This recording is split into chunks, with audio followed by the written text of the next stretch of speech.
So I just got out of seeing Insidious: The Red Door.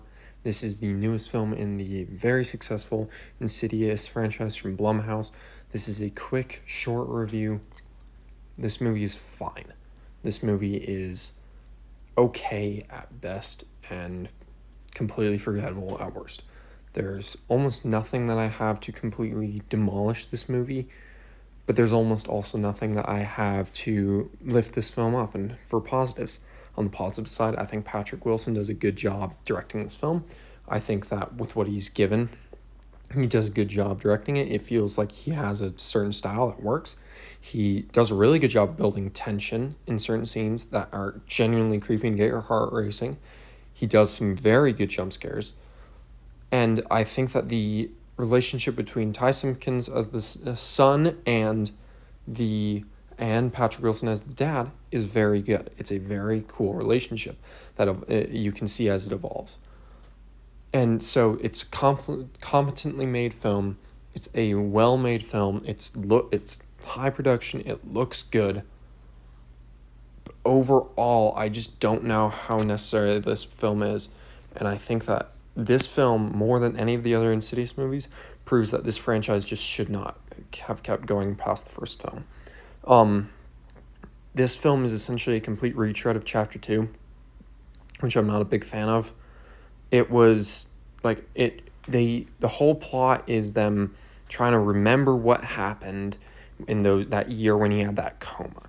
And that seems interesting on paper, but then you look at it and it's like, well, they present it as a mystery of like, well, what's going on? Like with them, what are they trying to figure out? Like, what's the secret?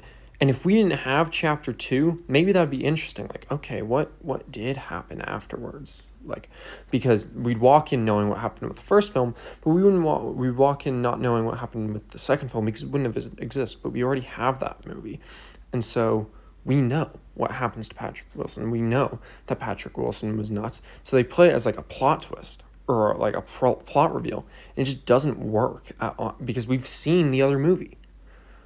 From there, I think that the script here isn't very good. It feels really slow at parts to the point where it just feels like it's so slow moving. Like I got halfway through the movie and without end credits it's about an hour and 40 minutes. So about 7 to 5 minutes of end credits.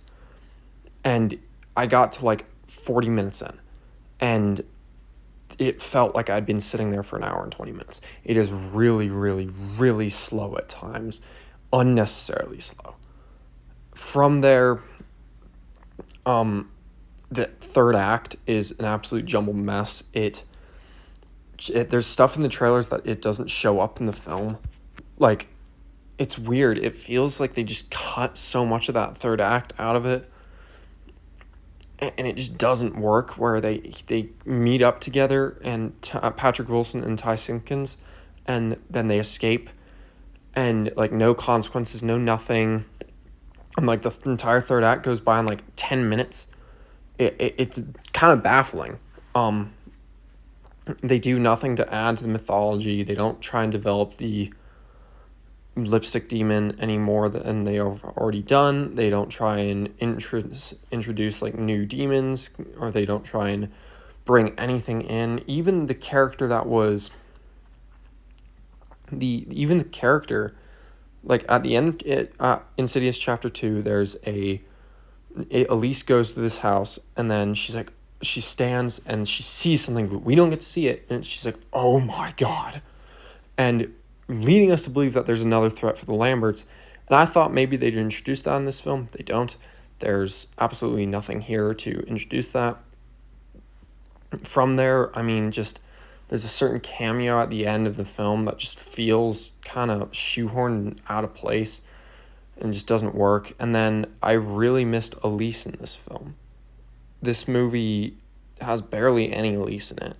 And they try and implement her in certain spots, but I really wish that she was in it more. And so this is a movie that it's fine. It's not terrible, really anything, but it doesn't do anything very well either. So it's unfortunate, and I think that this film just proves that you cannot do anything more with this franchise. So if you're a fan of the Insidious franchise, there's no need for you to see this in theaters. This film is okay. It's fine. You can stream it. If you're a die-hard fan, maybe you should see it, but really there's no need. It's at best it's okay, mixed positive. I mean, it's disappointing that this film isn't as good as it could have been. And to me, this has the shell of a better movie, but it doesn't have any of the meat or the bones. So overall, I'd say stream it.